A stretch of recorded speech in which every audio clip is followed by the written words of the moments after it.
आज हम बसंत का दूसरा चैप्टर बचपन पढ़ेंगे। आप सभी जानते हो बचपन मनुष्य के जीवन की प्रारंभिक अवस्था होती है। 1 से 5 वर्ष तक का जो समय होता है प्रायः लोग उसे बचपन कहते हैं। और बचपन का जो समय होता है वो बड़ा ही स्वर्णिम समय होता है, गोल्डन टाइम। इसमें किसी चीज़ की कोई समस्या नहीं होती, न कोई चिंता होती है। तो आज बचपन चैप्टर में हम इन्हीं छोटी छोटी बातों के बारे में पढ़ेंगे जो हमें चिंताओं से मुक्त करती हैं। और बचपन में हम बहुत सारी चीज़ें सीखते भी हैं, ये सीखने वाला समय भी होता है। इसकी लेखिका है कृष्णा सोवती।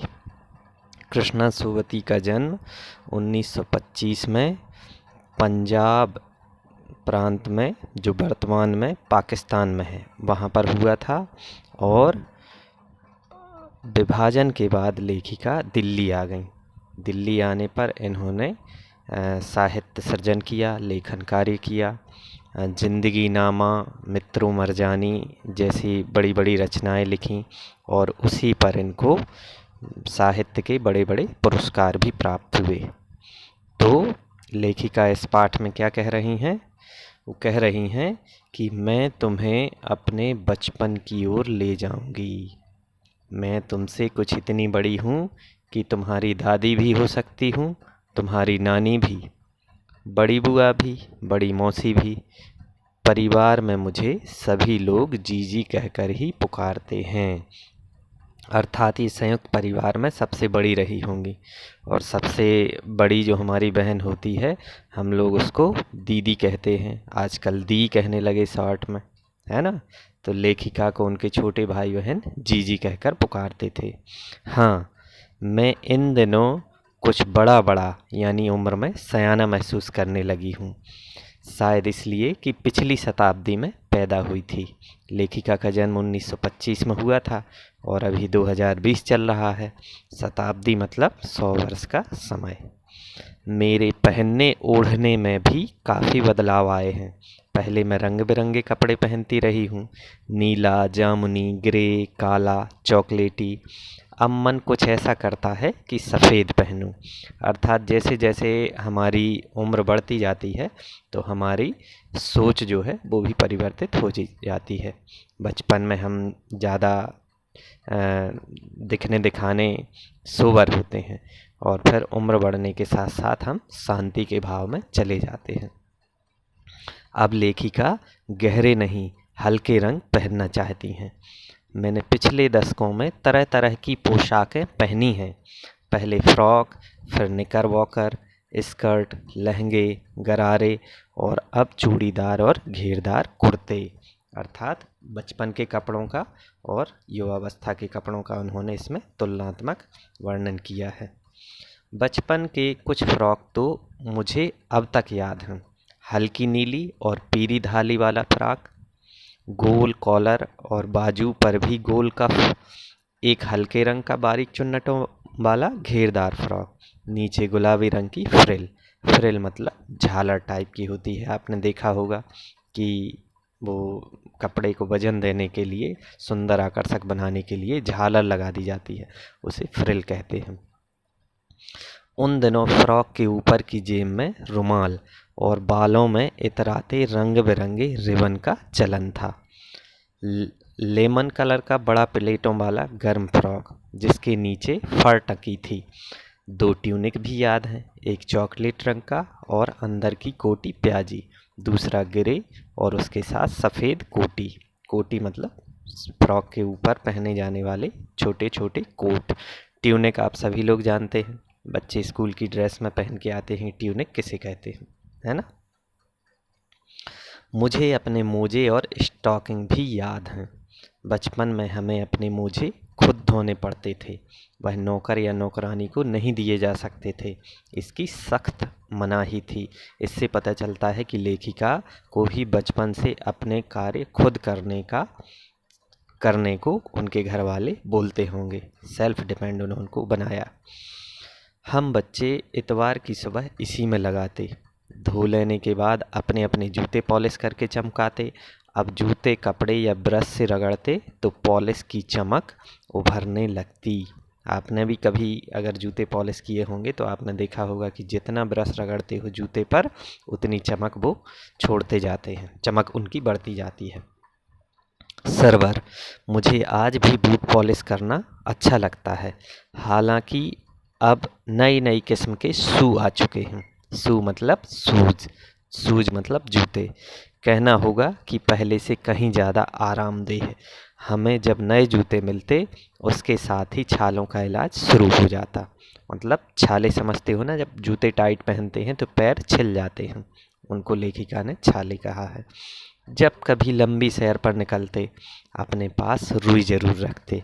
क्यों रखते होंगे? क्योंकि चलते चलते पैर में छाले हो जाते होंगे तो उस जगह पर रुई लगा लेते हैं। जूता लगा तो रुई मोजे के अंदर। हाँ, हमारे तुम्हारे बचपन में तो बहुत फ़र्क हो चुका है। क्या फ़र्क हुआ भाई? हर शनिवार को हमें ऑलिव ऑयल या कैस्टर ऑयल पीना पड़ता। यह एक मुश्किल काम था। शनिचर को सुबह से ही नाक में इसकी गंध आने लगती। ऑलिव ऑयल मतलब जैतून का तेल, कैस्टर ऑयल मतलब अरंडी का तेल। पहले के लोग बच्चों को ये इसलिए पिलाते थे ताकि उनको मोशन सही से हो, उनका डाइजेस्टिव सिस्टम अच्छे रहे। अब तो आजकल बहुत सारी मेडिसिन आने लगी जो आपके मम्मी पापा आपको देते होंगे।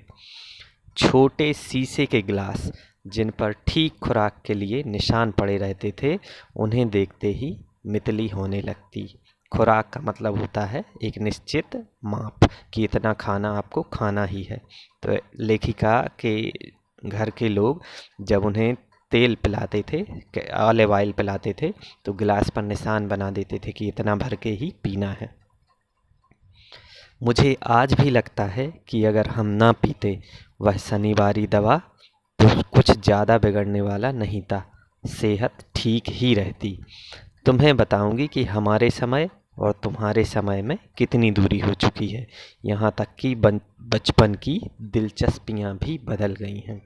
अर्थात लेखिका के बचपन में और हमारे बचपन में बहुत अंतर हो गया है। रुचियाँ भी बदल गई हैं बच्चों की। याद रहे, उन दिनों कुछ घरों में ग्रामोफोन थे, रेडियो और टेलीविज़न नहीं थे। हमारे बचपन की कुल्फ़ी आइसक्रीम हो गई, कचौड़ी समोसा पेटीज़ में बदल गया, सहतूत और फाल से और खसखस के शरबत कोक पेप्सी में। कचौड़ी और समोसा क्या हो गया है? पेटीज हो गया। सहतूत और फाल से और खसखस के शरबत कोक पेप्सी में बदल गए हैं। उन दिनों कोक नहीं, लेमनेड बिमटो मिलती थी। ये बच्चों के खाद्य पदार्थ हैं कुछ जो उस समय दिए जाते थे।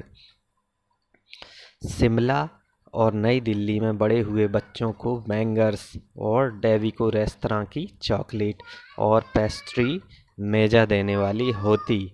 हम भाई बहनों की ड्यूटी लगती शिमला मॉल से ब्राउन ब्रेड लाने की। शिमला में जो मॉल था वहाँ से ब्राउन ब्रेड लाने की ड्यूटी लेखिका की लगती होगी। हमारा घर मॉल से ज़्यादा दूर नहीं था। एक छोटी सी चढ़ाई और गिरजा मैदान पहुँच जाते। वहाँ से एक उतराई उतरते और मॉल पर। आप सभी को ज्ञात होगा कि शिमला जो है वो पहाड़ियों पर बना हुआ है, ऊपर नीचे। तो वहाँ पर ऊपर नीचे मतलब पहाड़ी इलाके में पहले ऊपर चढ़ते फिर नीचे उतरते। कन्फेक्शनरी काउंटर पर तरह तरह की पेस्ट्री और चॉकलेट की खुशबू मन भावनी लेखिका को आकर्षित करती होगी। हमें हफ्ते में एक बार चॉकलेट खरीदने की छूट थी। सबसे ज़्यादा मेरे पास ही चॉकलेट टॉफ़ी का स्टॉक रहता। मैं चॉकलेट लेकर खड़े खड़े कभी न खाती, घर लौटकर साइड बोर्ड पर रख देती और रात के खाने के बाद बिस्तर में लेटकर मज़े ले लेकर खाती थी। शिमला के काफ़ल भी याद आते हैं, खट्टे मीठे, कुछ एकदम लाल, कुछ गुलाबी रस भरी कसमल, सोचकर ही मुँह में पानी भर आए। चेस्टनट एक और गजब की चीज़ है, आग पर भूने जाते हैं और फिर छिलके उतार कर मुँह में। चने जोर गरम और अनारदाने का चूर्ण। हाँ, चने जोर गरम की पुड़िया तो तब थी वह अब भी नज़र आती है। पुराने कागजों में बनाई हुई इस पुड़िया में निरा हाथ का कमाल है। सभी ने चने खाए होंगे। पहले एक गाना भी चलता था, चना चोर गरम बाबू मिलाया मज़ेदार चना चोर गरम। अमिताभ बच्चन जी पे फिल्माया गया है। पुराने कागजों में बनाई हुई इस पुड़िया में निरा हाथ का कमाल है। नीचे से तिरछी लपेटते हुए ऊपर से इतनी चौड़ी कि चने आसानी से हथेली पर पहुंच जाएं। एक वक्त था जब फिल्म का गाना चना जोर गरम बाबू में लाया मज़ेदार चना जोर गरम उन दिनों स्कूल के हर बच्चे को आता था। आ गई ना वही बात। कुछ बच्चे पुड़िया पर तेज मसाला बुरकवाते, मतलब वो चटपटा खाने के शौकीन रहते होंगे। पूरा गिरजा मैदान घूमने तक वह पुड़िया चलती। एक एक चना पापड़ी मुंह में डालने और कदम उठाने में एक खासी लय रफ्तार थी। आप लोग भी अगर किसी प्रसिद्ध स्थल पर घूमने गए हों टूरिस्ट बन के, तो आपने देखा होगा कि वहाँ पर आज भी लोग खड़े रहते हैं चने लिए, ककरी खीरा लिए, नारियल पानी लिए, और हम लोग उस लेकर और उस स्थान को घूमते जाते हैं और उन चीज़ों का आनंद लेते जाते हैं।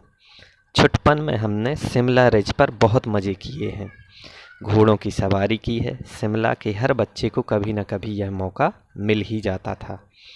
हम जाने क्यों घोड़ों को कुछ कमतर करके समझते, उन पर हंसते थे। ननिहाल के घोड़े खूब हुष्ट-पुष्ट और खूबसूरत। उनकी बात फिर कभी। अब लेखिका घोड़ों के बारे में इतनी ही बात करना चाहती हैं। शाम को रंग बिरंगे गुब्बारे, सामने जाखू का पहाड़, ऊंचा चर्च, चर्च की घंटियां बजती तो दूर दूर तक उनकी गूंज फैल जाती। लगता है इसके संगीत से प्रभु यीशु स्वयं कुछ कह रहे हैं। सामने आकाश पर सूर्यास्त हो रहा है। गुलाबी सुनहरी धारियां नीले आसमान पर फैल रही हैं। दूर दूर फैले पहाड़ों के मुखड़े गहराने लगे हैं और देखते देखते बत्तियां टिमटिमाने लगी हैं। रिज पर की रौनक और माल की दुकानों की चमक के भी क्या कहने। स्कैंडल स्कैंडल पॉइंट की भीड़ से उभरता कोलाहल, कोलाहल मतलब शोर। स्कैंडल पॉइंट शिमला की एक प्रसिद्ध जगह है। सरवर, स्कैंडल पॉइंट के ठीक सामने उन दिनों एक दुकान हुआ करती थी जिसके शोरूम में शिमला काल का ट्रेन का मॉडल बना हुआ था। इसकी पटरियां, उस पर खड़ी छोटे छोटे डिब्बों वाली ट्रेन। एक और लालटीन की छत वाला स्टेशन और सामने सिग्नल देता खंबा। थोड़ी थोड़ी दूर पर बनी सुरंगें। पिछली सदी में तेज रफ्तार वाली गाड़ी वही थी।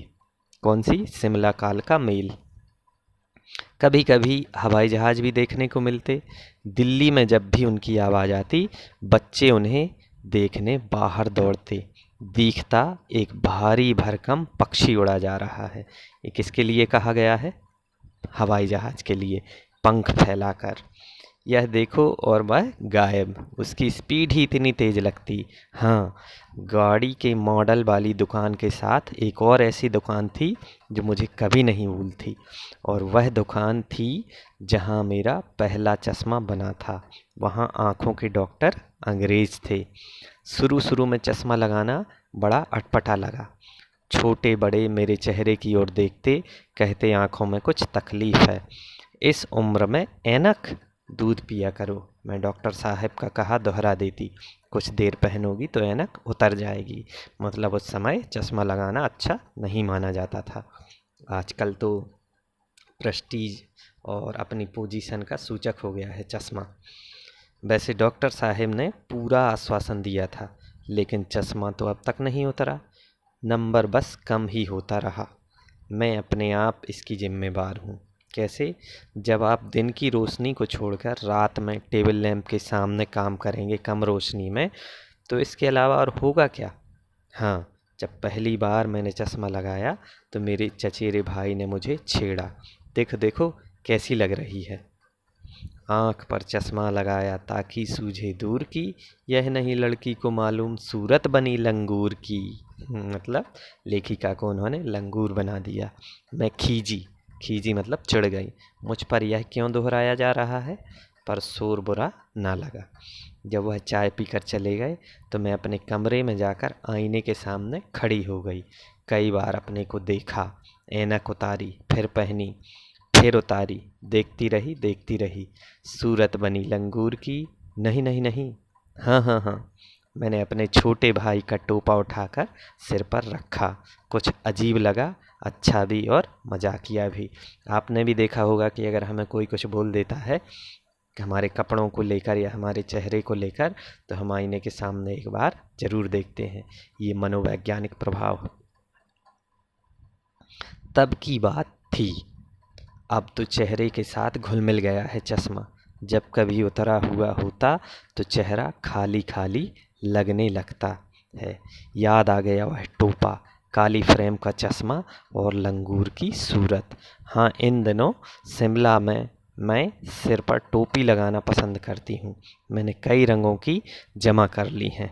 कहाँ दुपट्टों का ओढ़ना, कहाँ सहज सहल सुफीते वाली हिमाचली टोपियाँ।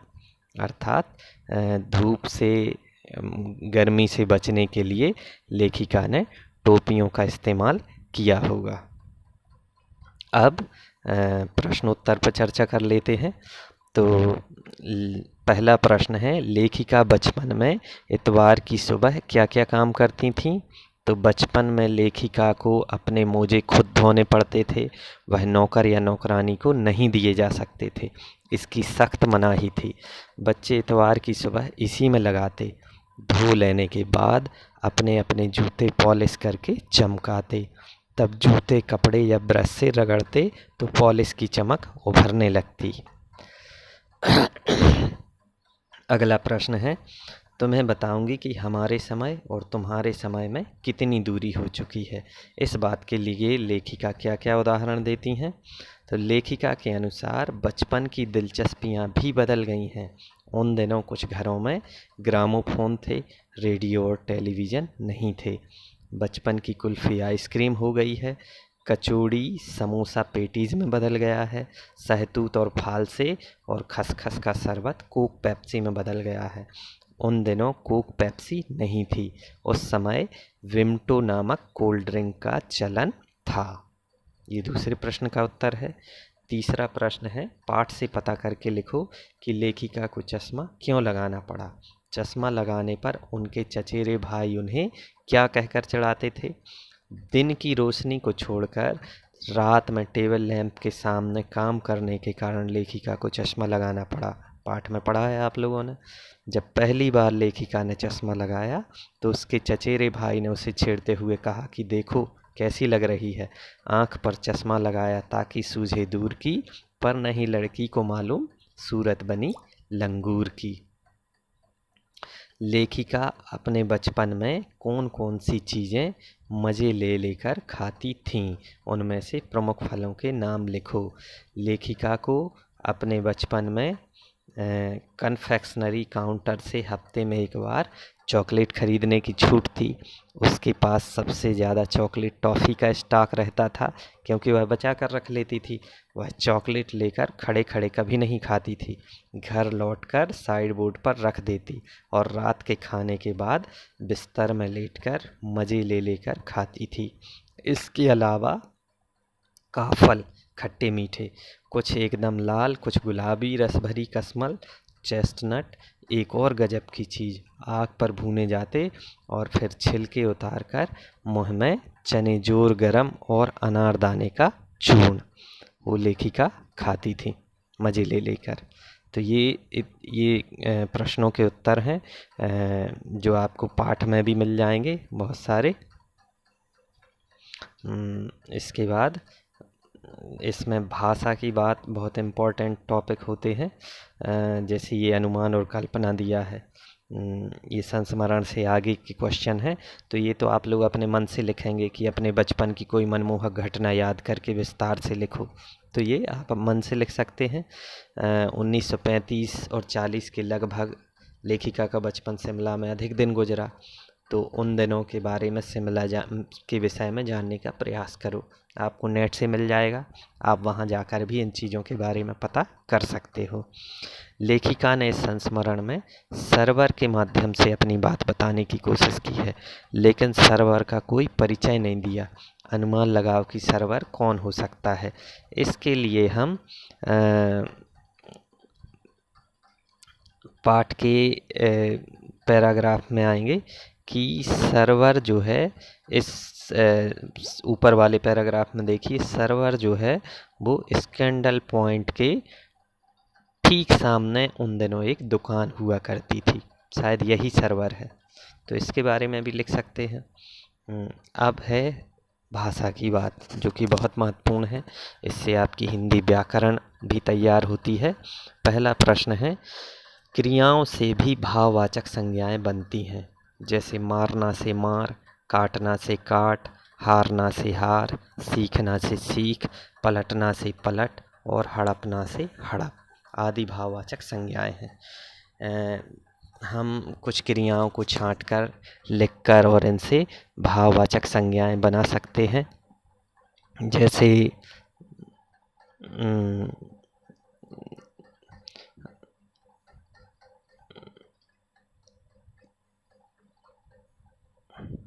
जैसे यहाँ पर देखिए,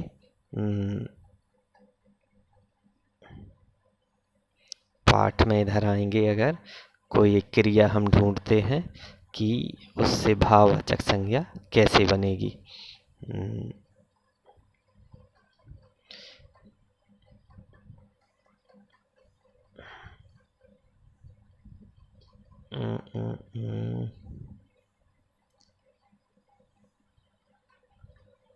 जैसे ये शब्द दिया है बिगड़ना, तो बिगड़ना जो शब्द है उससे भाववाचक संज्ञा क्या बनेगी?